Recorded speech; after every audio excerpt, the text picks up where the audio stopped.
성경을 이 예배를 이 가정 사랑합니다. 오늘부터 가정예배. 샬롬! 사랑하는 제2가족 여러분, 새학기를 잘 보내고 계신가요? 오늘 하루도 하루 중의 시간을 하나님 앞에 내어드리는 모든 제2가족 여러분을 주님의 이름으로 사랑합니다. 지금부터 가정예배를 시작하도록 하겠습니다. 전능하사 천지를 만드신 하나님 아버지를 내가 믿사오며 그 외아들 우리 주 예수 그리스도를 믿사오니 이는 성령으로 잉태하사 동정녀 마리아에게 나시고 본디오 빌라도에게 고난을 받으사 십자가에 못 박혀 죽으시고 장사한 지 사흘 만에 죽은 자 가운데서 다시 살아나시며 하늘에 오르사 전능하신 하나님 우편에 앉아 계시다가 저리로서 산자와 죽은 자를 심판하러 오시리라. 성령을 믿사오며 거룩한 공예와 성도가 서로 교통하는 것과 죄를 사하여 주시는 것과 몸이 다시 사는 것과 영원히 사는 것을 믿사옵나이다. 아멘.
오늘 본문 다니엘서 2장 20절에서 24절까지를 한 목소리로 읽도록 하겠습니다.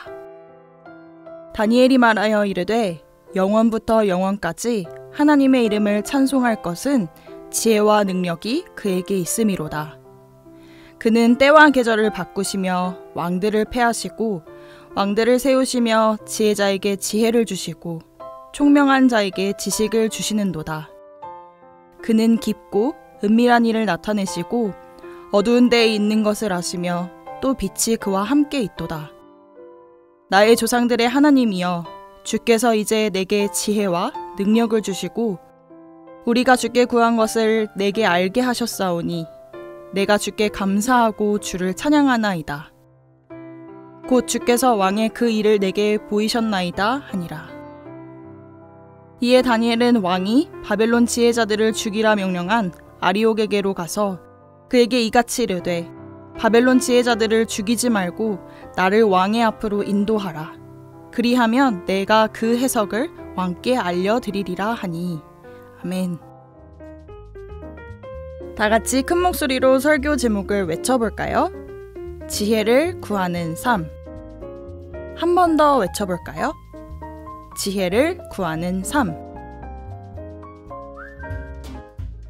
여러분, 도서관에서 책을 많이 읽으면 어떻게 해야 될까요? 맞아요. 똑똑해지고 지식을 많이 쌓을 수 있어요.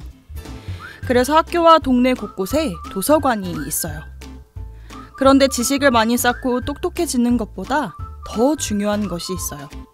바로 지혜로운 사람이 되는 거예요. 흔히 사람들은 지식과 지혜가 같다고 생각해요. 그래서 지식을 많이 쌓으면 당연히 지혜로운 사람이 된다고 생각하죠. 하지만 똑똑하고 지식이 많다고 해서 지혜로운 사람이 되는 건 아니에요. 지혜는 열심히 공부하거나 책을 많이 읽는다고 얻어지는 게 아니에요. 돈으로 살 수 있는 것도 아니에요. 그렇다면 도대체 지혜는 무엇일까요? 어떻게 해야 지혜로운 사람이 될 수 있을까요? 지혜의 시작인 하나님께 물어보면 알 수 있어요. 하나님은 지혜로우신 분이세요. 하나님은 모든 상황과 사람의 깊은 마음까지 아시는 지혜의 근원이세요.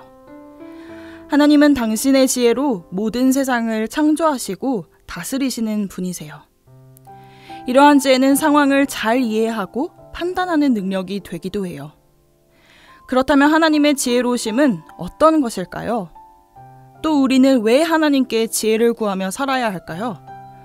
오늘 말씀을 통해 함께 알아보아요. 바벨론에 느부갓네살 왕이 있었어요. 느부갓네살 왕은 아수르라는 큰 나라를 멸망시키고 애국과 전쟁을 해서 이긴 후 바벨론 제국을 세웠어요. 느부갓네살 왕은 예루살렘까지 점령하고 이스라엘 자손을 포로로 끌고 갔어요. 왕은 똑똑하고 멋진 이스라엘 소년들을 데려다가 바벨론의 학문과 언어를 가르치고 왕의 신하로 세웠어요. 이때 다니엘과 세 친구도 왕의 신하로 세워졌어요. 그러던 어느 날 왕이 이상한 꿈을 꾸었어요. 마음이 답답해서 잠을 잘 수도 없고 근심이 가득했어요. 왕은 꿈을 이해하기 위해서 바벨론 왕국에 있는 모든 지혜자들을 불렀어요. 바벨론에서 꿈을 해석할 수 있다는 박수와 술객과 점쟁이와 갈대아 마술사들이 다 왔어요. 이들은 마술사, 점성가, 주술사들로 꿈을 해석하는 바벨론의 지혜자들이었어요. 내가 꿈을 꾸었는데 그 꿈 때문에 마음이 답답하다. 바벨론의 지혜자들이 말했어요. 왕이시여, 저희에게 그 꿈을 말씀해 주시면 그 뜻을 풀어드리겠습니다. 하지만 왕은 꿈의 내용을 알려주지 않았어요. 바벨론 지혜자들이 시간을 벌려고 하거나 거짓말과 속임수로 상황을 바꾸려 한다고 생각했거든요. 내가 어떤 꿈을 꾸었는지 말하고 꿈을 해석하라고 했어요. 꿈을 해석하면 큰 선물과 상을 주겠지만 꿈을 말하지 못하면 죽게 될 거라고 위협했어요. 여러분, 지금 이 요구가 가능한 일인가요? 불가능한 일이에요. 어떤 꿈을 꿨는지 알려주지도 않은 채 꿈의 내용을 말하고 그 뜻도 해석하라니. 바벨론의 지혜자들도 모두 당황했어요. 그중 한 지혜자가 말했어요. 이 세상의 누구도 왕이 원하시는 대로 꿈을 말할 수 없습니다. 지금까지 어떤 왕도 이와 같은 일을 물어본 적이 없어요. 왕은 지금 너무 어려운 일을 원하고 계십니다. 왕의 꿈을 말해줄 수 있는 사람은 우리 인간들과 다른 신들일 뿐입니다. 라고 말했어요. 하지만 왕은 이 말에 크게 화가 나서 바벨론의 모든 지혜자를 찾아서 죽이라고 명령했어요. 이스라엘 자손이었지만 바벨론의 지혜자였던 다니엘과 그의 친구들도 이제 죽을 수밖에 없는 상황이었어요. 바벨론 지혜자들을 죽이려고 나온 왕의 근위대장 아리옥에게 다니엘은 조심스럽고 지혜롭게 물어보았어요. 왜 왕이 이런 끔찍한 명령을 내리셨습니까? 그러자 아리옥이 다니엘에게 상황을 설명해 주었어요. 다니엘은 왕에게 갔고 시간을 조금 더 주시면 꿈과 그 뜻을 풀어드리겠다고 말했어요. 그런데 여러분, 시간이 조금 더 있다고 해서 꿈의 내용을 알 수 있나요? 다니엘은 왜 이렇게 왕에게 말했을까요? 다니엘에게 특별한 방법이 있나 봐요. 이제 다니엘이 어떻게 하는지 함께 볼까요? 집에 돌아온 다니엘은 친구인 하나냐, 미사엘, 아사랴에게 이 일을 말하고 함께 기도해요. 다니엘은 당장 죽을 수 있는 상황에서 다른 방법을 찾는 것이 아니라 하나님께 기도했어요. 사실 다니엘과 친구들은 다른 바벨론 지혜자들보다 10배나 똑똑하다고 성경은 말해요. 그럼에도 다니엘과 친구들은 똑똑한 머리로 도망갈 방법을 고민하거나 자기 힘으로 해결하려고 하지 않았어요. 가장 먼저 하나님께 기도하며 하나님을 의지했어요. 왜냐하면 하나님이 모든 것을 다스리시고 통치하시는 분이기 때문이에요. 다니엘은 모든 지혜는 하나님으로부터 나온다는 것을 알았어요.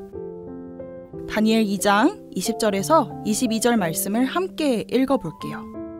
다니엘이 말하여 이르되 영원부터 영원까지 하나님의 이름을 찬송할 것은 지혜와 능력이 그에게 있음이로다. 그는 때와 계절을 바꾸시며 왕들을 패하시고 왕들을 세우시며 지혜자에게 지혜를 주시고 총명한 자에게 지식을 주시는도다.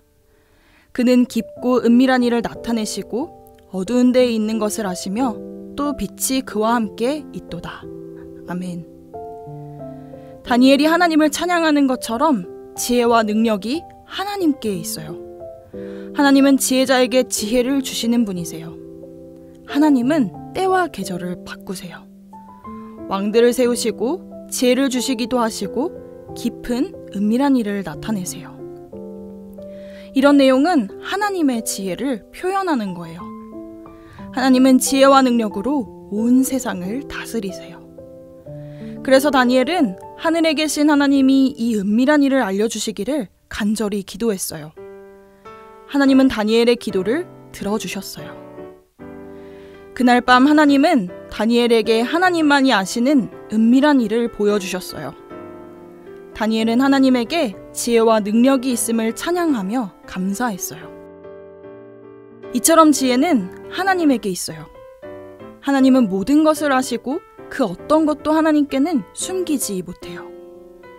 하나님은 하나님 앞에 엎드려 기도하는 사람에게 지혜를 주세요. 이제 다니엘이 왕 앞에 섰어요. 왕이 말해요. 내가 꾼 꿈과 그 해석을 말할 수 있느냐? 다니엘은 왕에게 꿈의 내용을 말하기 전에 먼저 이 일은 하나님만이 하실 수 있다고 당당하게 말해요.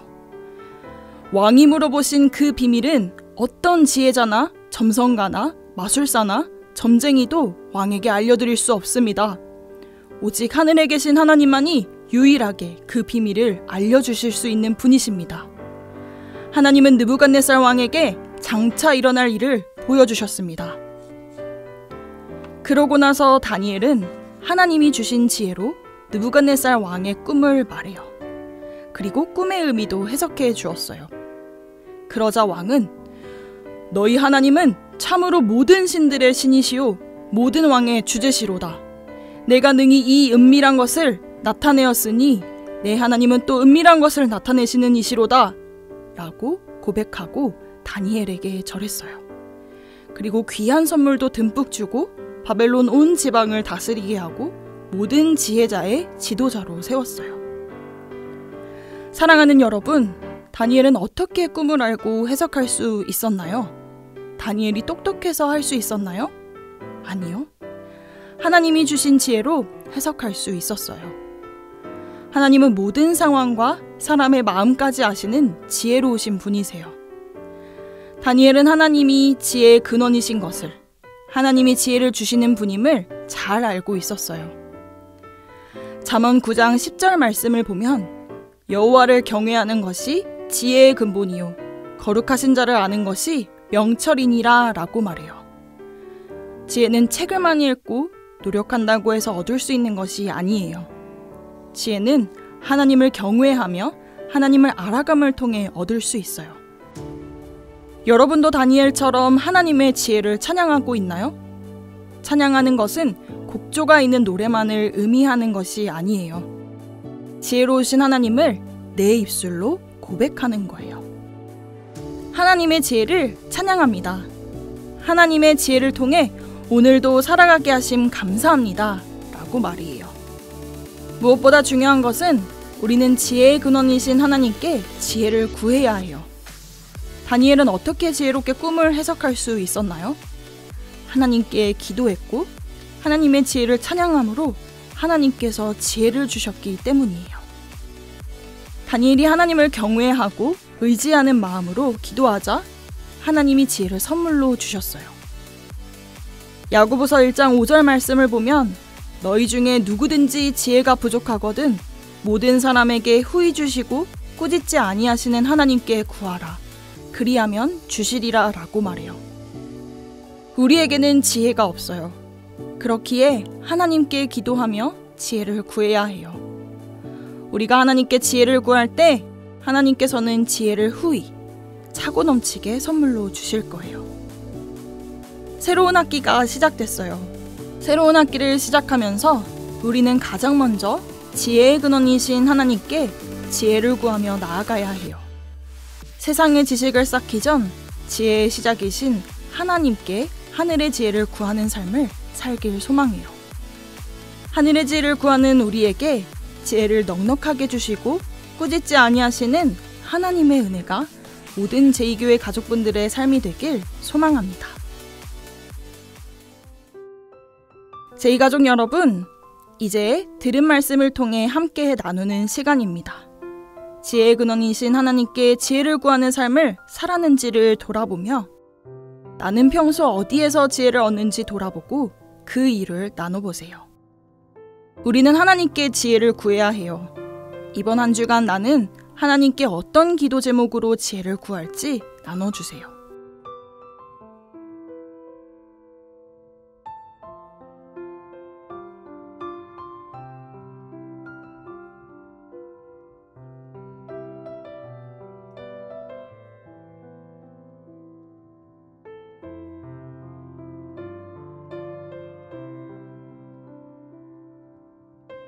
새로운 학기가 시작되었는데요. 새로운 학기, 하나님의 지혜가 가장 절실한 가족분은 누구실까요? 하나님의 지혜가 가장 절실한 가족분을 대표로 뽑아 기도문을 읽어주시길 바랍니다.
하늘에 계신 우리 아버지여, 이름이 거룩히 여김을 받으시오며 나라의 임하옵시며 뜻이 하늘에서 이룬 것 같이 땅에서도 이루어지이다. 오늘날 우리에게 일용할 양식을 주옵시고 우리가 우리에게 죄 지은 자를 사하여 준 것 같이 우리 죄를 사하여 주옵시고 우리를 시험에 들게 하지 마옵시고 다만 악에서 구하옵소서. 대개 나라와 권세와 영광이 아버지께 영원히 있사옵나이다. 아멘. 이번 한 주도 하나님의 지혜를 구하는 삶을 사시기를 간절히 소망합니다. 샬롬.